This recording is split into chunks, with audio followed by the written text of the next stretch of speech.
जय हिंद दोस्तों। All can study में आप सभी का स्वागत है। आज हम बात करने वाले हैं ईरान और अमेरिका के बीच चल रहे तनाव के बारे में, जो अब एक ऐसे मोड़ पर आ गया है जो शायद पूरी दुनिया की जियोपॉलिटिक्स को हिलाकर रख सकता है। तो आखिर हुआ क्या है? देखिए, इस पूरे मामले के सेंटर में है एक दावा, ईरान का एक बहुत ही चौंकाने वाला दावा, और उसे साबित करने के लिए जारी किया गया एक वीडियो। तो चलिए समझते हैं कि आखिर ये मामला इतना सीरियस क्यों है और इसके असली मायने क्या हैं।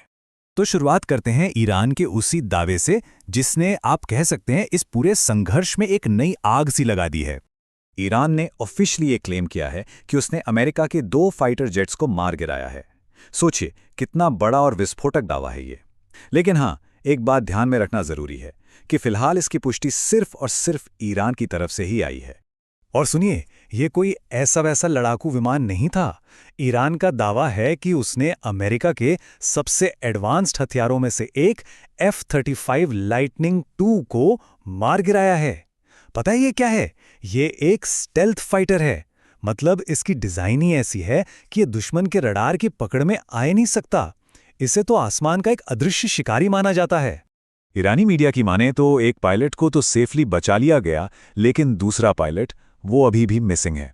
अब जरा सोचिए, दुश्मन के इलाके में एक अमेरिकी पायलट का लापता होना, ये अपने आप में एक बहुत बड़ी स्ट्रेटेजिक और ह्यूमैनिटेरियन चुनौती है, और इसीलिए उनके लिए एक बहुत बड़ा सर्च एंड रेस्क्यू मिशन भी चलाया जा रहा है। अगर ईरान का ये दावा जरा सा भी सच निकला, तो ये सिर्फ एक मिलिट्री घटना नहीं होगी। नहीं, ये एक टेक्नोलॉजिकल और स्ट्रेटेजिक भूचाल होगा। ये इस बात का सबूत होगा कि दुनिया की सबसे एडवांस्ड और महंगी से महंगी मिलिट्री टेक्नोलॉजी भी पूरी तरह सेफ नहीं है, और ये अमेरिका की मिलिट्री पावर पर एक बहुत बहुत बड़ा सवालिया निशान लगा देगा। ये एक घटना तो बस इस पूरी बड़ी पिक्चर का एक छोटा सा हिस्सा है। चलिए अब जरा नजर डालते हैं कि इस संघर्ष की, इस वॉर की अब तक कितनी बड़ी कीमत चुकानी पड़ी है। पूरे 36 दिन। जी हां, ये लड़ाई अब 36 दिनों से भी ज्यादा वक्त से चल रही है। और देखिए, इतने लंबे समय के बाद भी ये शांत होने का नाम नहीं ले रही, बल्कि हर गुजरते दिन के साथ ये और भी ज्यादा खतरनाक और अनप्रेडिक्टेबल होती जा रही है। और ईरान के दावे सिर्फ विमानों तक ही रुके नहीं हैं। वो तो 365 अमेरिकी सैनिकों के घायल होने और 13 की मौत का भी दावा कर रहे हैं। हालांकि इन नंबर्स की अभी कोई इंडिपेंडेंट कंफर्मेशन नहीं हुई है, लेकिन सिर्फ ये दावे ही इस जंग की भयावहता को दिखाने के लिए काफ़ी हैं। अपने इन दावों को और पुख्ता करने के लिए ईरान की इस्लामिक रेवोल्यूशनरी गार्ड कॉर्प्स, जिसे हम IRGC भी कहते हैं, जो कि देश की एक बहुत ही पावरफुल और इन्फ्लुएंशियल मिलिट्री विंग है, उसने इस पूरी घटना का एक वीडियो फुटेज भी जारी किया है। तो अब सवाल ये उठता है कि इस एक घटना का ग्लोबल लेवल पर क्या असर हुआ है, कैसी प्रतिक्रियाएं आ रही हैं, और इसके दूरगामी परिणाम, मतलब लॉन्ग टर्म इम्पैक्ट्स क्या हो सकते हैं। देखिए, इस घटना ने ना पूरी दुनिया में एक चिंता की लहर दौड़ा दी है। यूनाइटेड नेशन से लेके कई देश सब टेंशन कम करने की अपील कर रहे हैं, लेकिन असली डर जानते हैं क्या है?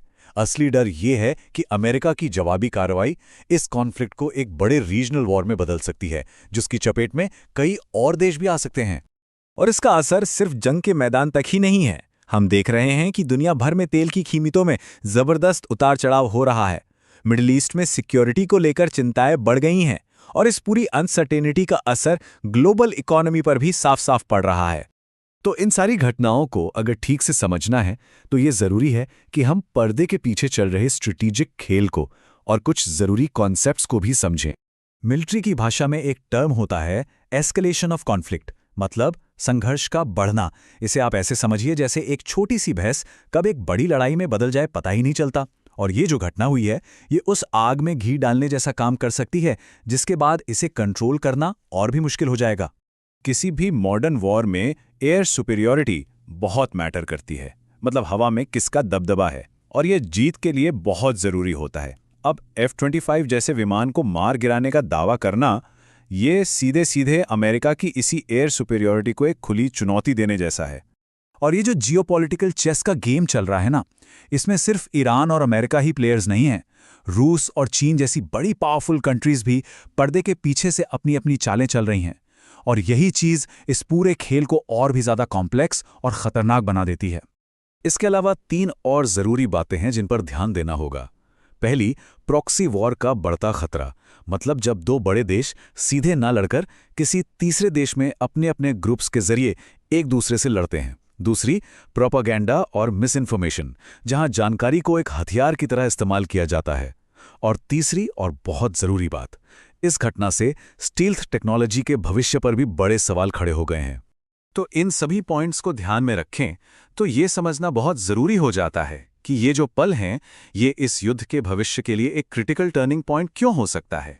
तो कुल मिला के बात यह है कि ईरान का ये एक दावा और इससे जुड़ी ये घटनाएं इस पूरी जंग का एक बहुत बड़ा टर्निंग पॉइंट साबित हो सकती हैं।